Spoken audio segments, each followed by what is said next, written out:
બરાબર. તો માઇક્રોપ્રોસેસરની અંદર ઇન્ક્લુડ થાય છે રજિસ્ટર સેક્શન, એએલયુ અને કંટ્રોલ એન્ડ ટાઈમિંગ સેક્શન. તો ઘણા બધા વિદ્યાર્થી મિત્રોએ જે મને મેલ કર્યા છે આન્સર બહુ સરસ રીતે એને ડિફાઇન કર્યું કે 3 વસ્તુ છે એ આવી રીતે ડિફાઇન થાય છે. અને આ જે તમે પેરેગ્રાફ વાંચો છો, જ્યારે આ વસ્તુ તમે આન્સર વાંચો છો ત્યારે તમારે એવી લીટી છે કે જેમનો કોઈ મિનિંગ નથી, એ ખાલી લખેલી હોય, એ તમને ઓટોમેટિકલી તમે વાંચો તો ખ્યાલ આવશે અને તમારે લખવાની જરૂર રહેતી નથી. હંમેશા કોઈ પણ ક્વેશ્ચનનો આન્સર છે હું તમને જ્યારે લખવા આપું તો તમારા માઇન્ડમાં બે વસ્તુ ક્લિયર હોવી જોઈએ. એક તો એ કે એ ક્વેશ્ચનનો સારાંશ શું છે, એટલે કે એનો જે જવાબ લખવો જોઈએ એ તમે મને કહેતા હોવ ત્યારે તમે શું કહી શકો એવું તમારે મનોમન વિચારવાનું છે. તો કે હું સરને જ્યારે સમજાવતો હોઉં ત્યારે સરને શું કહીશ કે સર 3 વસ્તુ હોય માઇક્રોપ્રોસેસરની અંદર, એક રજિસ્ટર સેક્શન, એક એએલયુ અને એક કંટ્રોલ ટાઈમિંગ સેક્શન, અને આ બધું મળી અને આખું એક માઇક્રોપ્રોસેસરની રચના કરે છે. તો એ એનો સારાંશ થયો. હવે એની અંદર ડિટેલમાં આપણે વાત કરવી હોય તો આપણે આગળ શું હોવું જોઈએ? ટેકનિકલ ડિટેલ હોવી જોઈએ. ટેકનિકલ ડિટેલ મતલબ કે તો રજિસ્ટર સેક્શન એટલે શું છે? રજિસ્ટર સેક્શન તો એ આપણે લખવાનું છે કે ઘણી બધી શૃંખલા છે રજિસ્ટરની, એ કનેક્ટ થયેલી છે અને એક મેમરીની રચના કરે છે. આ વસ્તુ છે ઇન્ટેલના 8085 પ્રોસેસરની અંદરની વાત છે. બરોબર. તો આ બધી છે એ ટેકનિકલ ડિટેલ થઈ, ટેકનિકલ મુદ્દા થયા. તો આ પોઈન્ટ છે એના ઉપર ખાસ તમારું જોર હોવું જોઈએ. હંમેશા સારા સારા પોઈન્ટ છે એ જ યાદ રાખો. આન્સર છે એ ઓટોમેટિકલી તમને યાદ રહી જશે. બરોબર.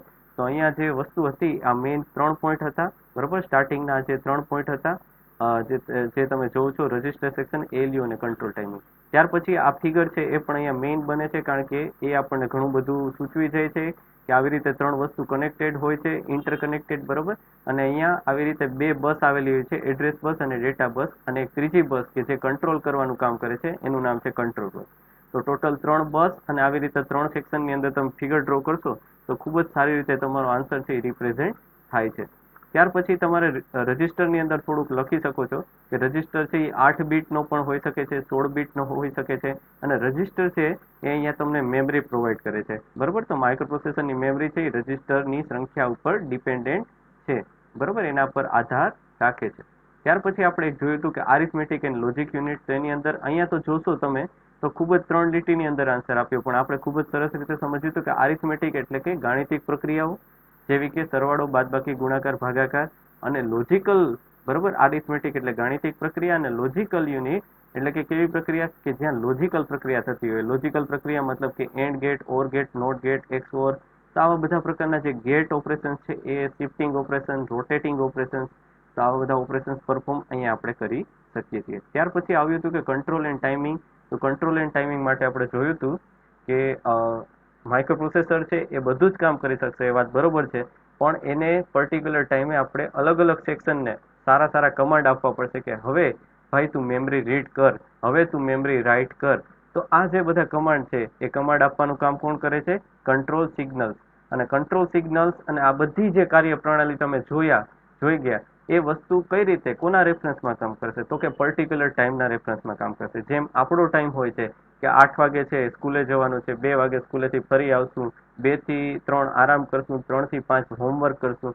તેવી રીતે જો એ ટાઈમ શેડ્યુલ ના હોય તો બધું અસ્તવ્યસ્ત થઈ જાય. માઇક્રોપ્રોસેસરની અંદર પણ એક ટાઈમિંગ શેડ્યુલ આપણે રાખવું પડે છે, અને ટાઈમિંગ છે એ પર્ટિક્યુલર રેફરન્સ તરીકે કામ કરે છે. ટાઈમને ધ્યાનમાં રાખીને બધી પ્રક્રિયાઓ છે એ ચાલુ અને બંધ થતી હોય છે. બરોબર. જેમ કે આપણે એમ કહીએ કે મેં કોઈ વસ્તુ એવી મેં મારો મોબાઈલ છે એ ઓપરેટ કરું છું અને એના ઉપર મેં ક્લિક કરું છું ફોટો પાડવા માટે કેમેરાની સ્વિચ પર. તો જેવું મેં સ્વિચ પર ક્લિક કરું છું, જેવું મેં બટન પ્રેસ કરું છું અને ફોટો પડે છે, તો આપણને તો એવું દેખાય છે કે ફોટો પડી ગયો. પણ એને જો તમે ખૂબ જ સમયના ઘણા બધા ભાગ એને પાડો અને ઝીણવટપૂર્વક જો જોવા જાવ આખી પ્રક્રિયાને, તો તમારું ક્લિક કરવું એ એક પ્રકારનું સેન્સ થાય છે. એ સેન્સ એટલે કે રીડ કરે છે, તમે શું કરો છો એ સેન્સર રીડ કરે છે.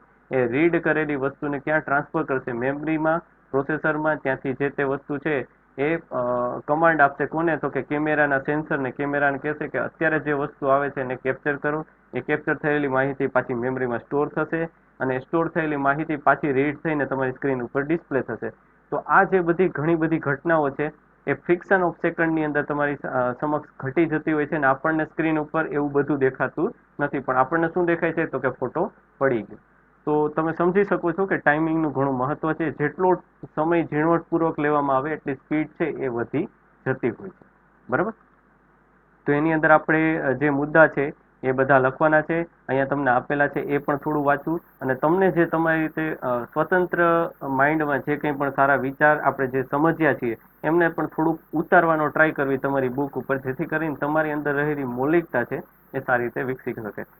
બાકી ઘણીવાર કેવું થઈ જતું હોય કે આપણું માઇન્ડ છે સ્ટક થઈ જાય છે. સ્ટક મીન્સ કે આપણે જે વાંચીએ છીએ એને એ જ લીટી લખવાનો પ્રયત્ન કરીએ છીએ. તો આ ધોરણ 10 નથી, પણ અહીંયા જે તમારે થોડીક છૂટછાટો મળે છે તો એનો ઉપયોગ કરો. તમારી મૌલિકતા છે ને વિકસાવવાની ટ્રાય કરો. થઈ શકે કે તમને આ બુક સિવાયનું પણ ક્યાંયથી થોડીક સારી માહિતી મળી અને ઇઝીલી તમને યાદ રહી ગઈ છે અને તમે એને લખવા માંગો છો અને સાચી માહિતી છે, તો એ પણ તમારે ઉતારવી જોઈએ. બરોબર, એના સામે કોઈ પ્રોબ્લેમ હોતો નથી. હવે અહીંયા છે એડ્રેસ બસ. એડ્રેસ બસની અંદર આપણે જોયું કે એડ્રેસ સુધી પહોંચાડવાનું કામ કરે. શું કરે?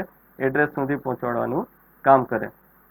જેની અંદર જોયું હતું આપણે કે કોઈ પણ પ્રોસેસર છે એની અંદર આવેલી એડ્રેસ બસની લાઈન છે, કેટલી એડ્રેસ બસ આવેલી છે એના ઉપરથી આપણે નક્કી કરી શકીએ કે એ કેટલા ઘર સુધી પહોંચશે, એટલે કે કેટલા બીટ સુધી પહોંચશે. એટલે કે અહીંયા પ્રોસેસરની ભાષામાં વાત કરીએ કે કેટલી મેમરી રેન્જ એની છે. શું બોલશું? મેમરીની રેન્જ એની કેટલી છે. એટલે કે એ એડ્રેસ બસનો ઉપયોગ કરી. કેટલી એડ્રેસ બસ છે? તો કે 16 બીટ એડ્રેસ બસ અહીંયા આવેલી છે. કેટલા બીટ એડ્રેસ બસ છે? 16 બીટ. તો આવી 16 બીટ એડ્રેસ બસનો ઉપયોગ કરી અને તમે 64K એટલે કે 64,000 એટલે કે 64,000 કિલો બાઇટ સુધી, સોરી 64,000 બાઇટ સુધી તમે શું કરી શકશો? તો કે અલગ અલગ મેમરીની અંદર એડ્રેસ સુધી પહોંચી શકશો. તો તમારી જે આ જે 16 બીટ છે એને બદલે તમે 32 બીટ લ્યો છો તો તમારી રેન્જ છે એ હજી ડબલ થઈ જશે. 64 બીટ લ્યો છો તો હજી રેન્જ છે એ વધારે થઈ જશે. એટલે જ મિત્રો ઘણા બધાને અત્યારે લાઇટ થઈ ગઈ હશે માઇન્ડની અંદર, ઘણાને નહીં થઈ હોય.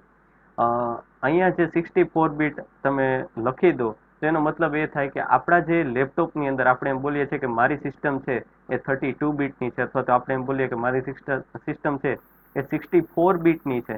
તો જે આપણે બોલીએ છીએ કે મારી સિસ્ટમ છે એ 64 બીટની છે, એનો મતલબ એમ કે આપણી સિસ્ટમ છે એ 2 ની કેટલી ઘાત?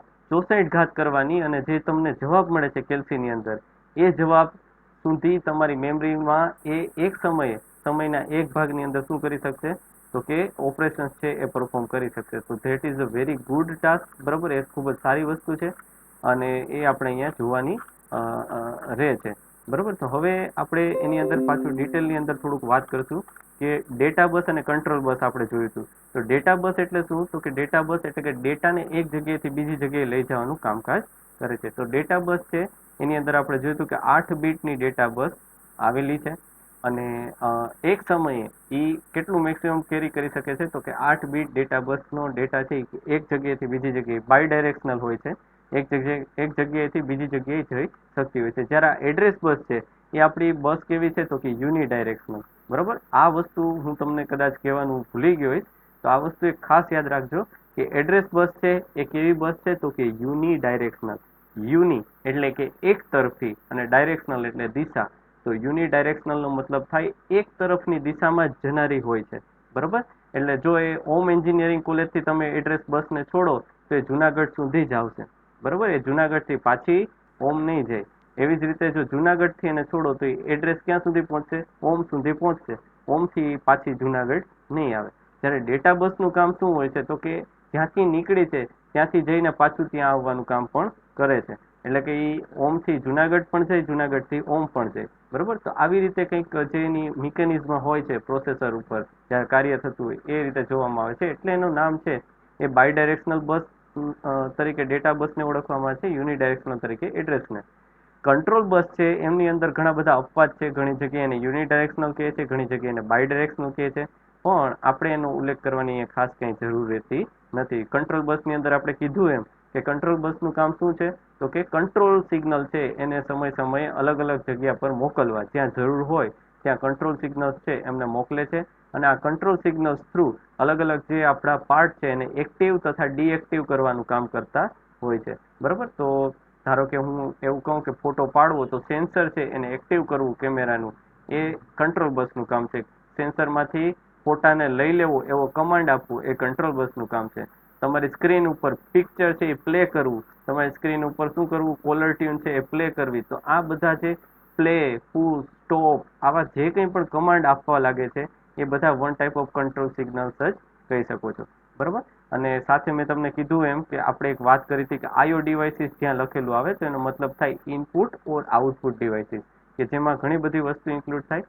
કોમ્પ્યુટરની વાત કરો તો ઇનપુટ આઉટપુટમાં ઇનપુટ તરીકે કીબોર્ડ હોય, ઇનપુટ તરીકે માઉસ હોય, આઉટપુટ તરીકે ડિસ્પ્લે હોય, આઉટપુટ તરીકે સ્પીકર હોય. તો આ બધી વસ્તુ કોમન આપણે જોઈતી. તો મેં થોડોક આજે તમારો 15 મિનિટ જેવો ટાઈમ હતો એ આગલું રિવિઝન કરવામાં એટલા માટે કાઢ્યો કે જેથી કરીને તમને હવે પછીની જે થિયરી ભણતા જઈએ છીએ તો એમાં તમે મારી સાથે પ્રોપર ટ્યુન થઈ શકો, તમને ખ્યાલ આવે કે એકચ્યુઅલમાં આપણે જે અહીંયા વર્ક કરી રહ્યા છે એ કઈ રીતે કરવું જોઈએ અને એનો એક જે ક્યાસ છે એનો જે તમને અંદાજ છે એ તમે કેળવી શકો. તો આઈ હોપ ધેટ કે તમને microprocessor at a glance topic છે એ પ્રોપર રીતે સમજાઈ ગયો હશે. જો સમજાઈ ગયો હોય તો તમે કમેન્ટની અંદર છે એ યસ લખી શકો છો, બરાબર. કમેન્ટની અંદર તમે યસ લખશો તો મને ખ્યાલ આવશે, હું કોન્ફિડન્ટ થઈશ કે તમને પ્રોપર છે એ આ ટોપિકનું નોલેજ છે એ આવી ગયું છે માઇક્રોપ્રોસેસર એટ ગ્લાન્સ, બરાબર.